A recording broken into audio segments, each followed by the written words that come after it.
Inabangan ng fans hindi lang sa Pilipinas kundi maging sa buong mundo ang worldwide premiere ng Destined to Be Yours ni Alden Richards at Maine Mendoza.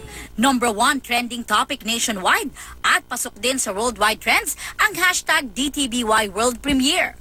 Overall, nakapagtala ito ng mahigit 4.6 million tweets. Bukod sa online hits, wagi rin sa ratings ang pilot episode ng primetime series.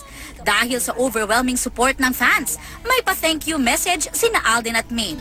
Maraming salamat po sa panonood at pag-tweet para sa aming pilot episode. Mga kapuso, keep on watching Destined to Be Yours! Pinakilala na ang radio DJ na si Sinag Obispo na ginagampanan ni Maine.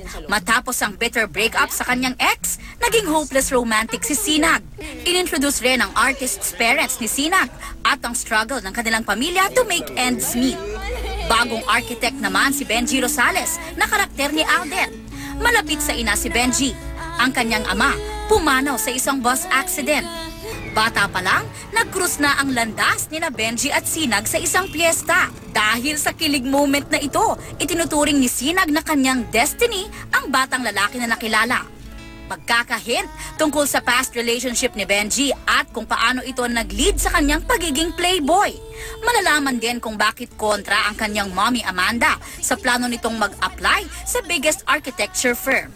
Habang si Sinag, biyaheng Maynila para maghanap ng sponsors na mag-aayos ng nasirang antena ng kanilang radio station. Aubrey Carampel, GMA News.